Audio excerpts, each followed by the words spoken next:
pour compléter ma causette avec toi aujourd'hui concernant la religion,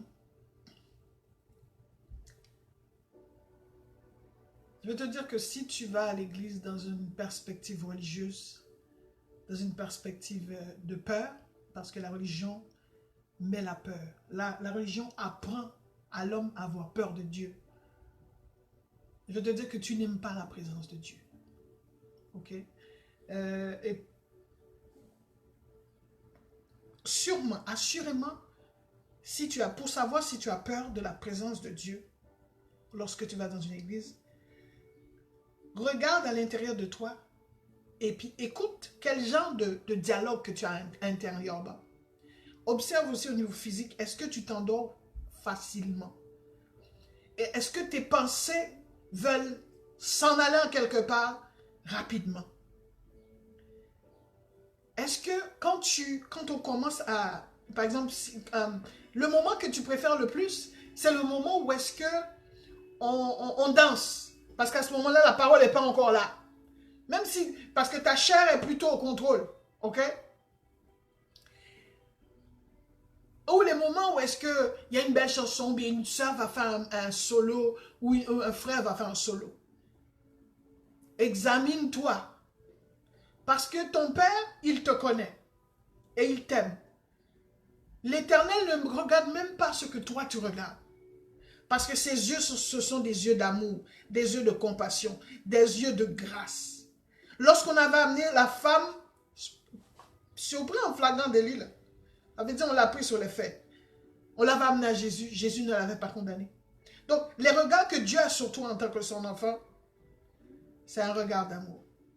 Et Dieu ne va pas te condamner, même si la religion voudrait te condamner. Car les gens qui avaient amené cette femme-là devant Jésus, c'était des gens qui connaissaient la loi mosaïque, qui disaient que si on surprend une femme en flagrant délit, il faut la stone, la lapider.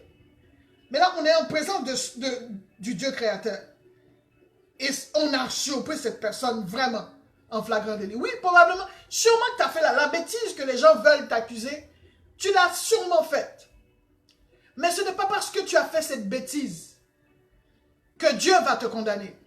Maintenant, c'est à toi de t'aligner avec la volonté du Père, avec l'amour de Dieu,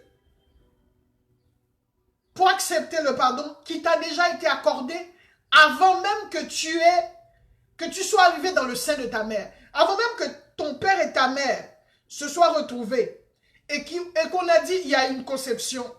L'Éternel t'a déjà pardonné. Ce n'est pas aujourd'hui. Donc le regard que Dieu a sur toi en ce moment, c'est un regard de compassion et d'amour. Même si toi-même tu es conscient que tu as fait des bêtises. Le regard de Dieu n'est même pas sur tes bêtises. Le regard de Dieu est sur mon fils doit rentrer à la maison sain et sauf, en bonne santé, vivant et en bonne santé. So, examine-toi pour savoir si tu es dans la religion. Et ne t'inquiète pas de ton frère à côté, car la parole dit que Dieu va nous demander des comptes pour nous-mêmes. Chacun devra rendre compte à Dieu. Que tu crois en Dieu ou pas, it doesn't really matter. Que tu connaisses, par exemple, moi je suis au Canada, que tu connaisses le droit canadien ou pas, tu es régi naturellement, ok, sur le sol canadien, tu es régi par le système de droit canadien. Examine-toi. Ce n'est pas une question de l'autre, c'est une question de toi et papa. C'est une question de ton âme. Ton âme est éternelle. Ton âme tu dois choisir à chaque instant où est-ce que tu vas y aller. Lorsque ton pèlerinage sur cette terre va se terminer, tu iras où? Cette décision te revient. Mais si tu regardes aux hommes, tu es sûr de t'en aller dans l'endroit où tu ne veux pas.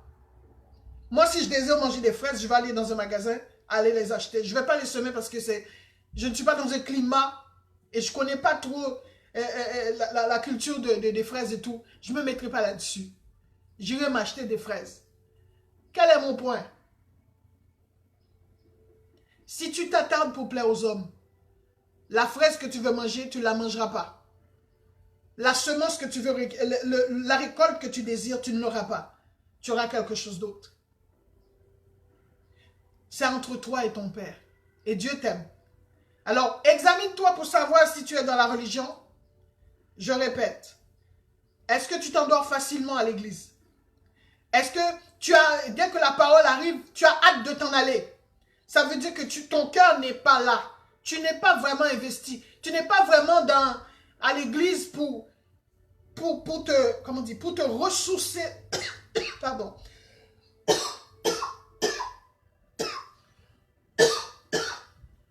Pour te ressourcer dans la présence de ton Père.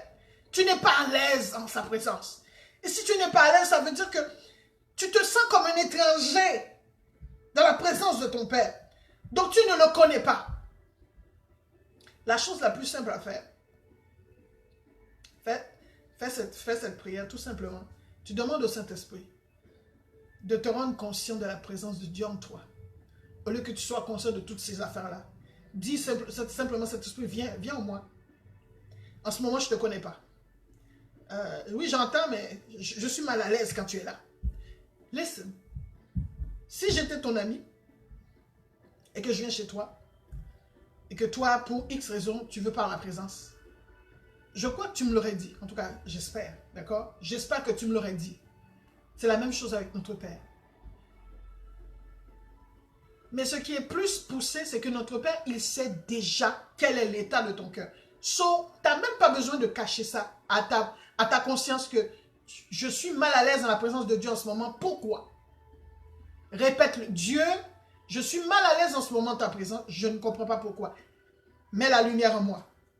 Ou par exemple, peut-être que dans ton cas, ta religiosité se manifeste par rapport à tes frères.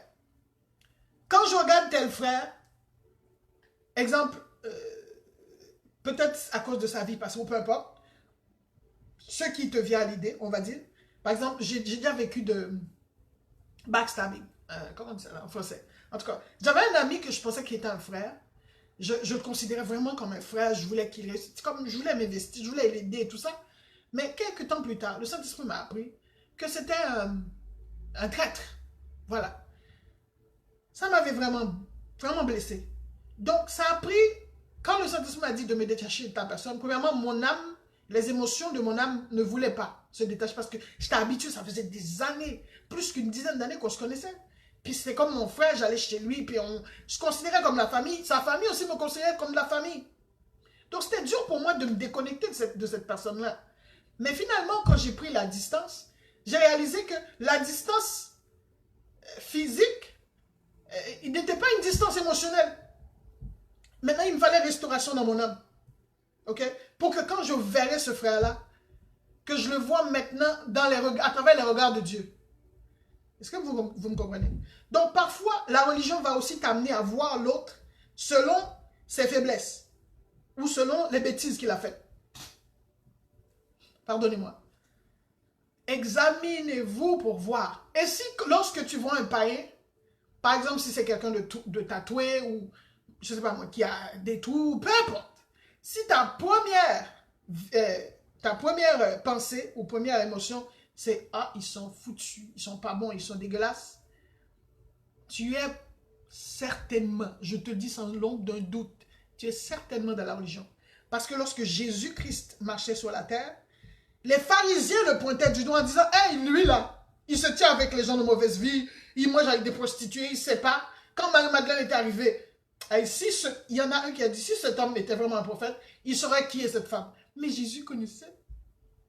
Et Jésus-Christ avait répondu une fois. Il a dit « Ce sont les gens qui sont malades qui ont besoin de médecins. » Donc si l'esprit de Dieu qui est en toi ne va pas voir le païen comme un foutu pourri, l'esprit de Dieu qui est en toi, l'esprit de Jésus-Christ, le même Jésus qui est en toi, qui a marché sur la terre là, il est en toi, son esprit est en toi, il va voir le païen comme il l'a vu. L'Éternel est fidèle. L'esprit de Dieu, c'est un esprit fidèle. Dieu ne change pas. Il est lumière, il est amour. Ça ne changera jamais. Ok, je vous dis, je vous l'accorde. Si vous décidez de marcher avec Dieu, si vous décidez de faire le cheminement par la foi, ça va être un cheminement. Il faut vous attendre à progresser. It's not gonna happen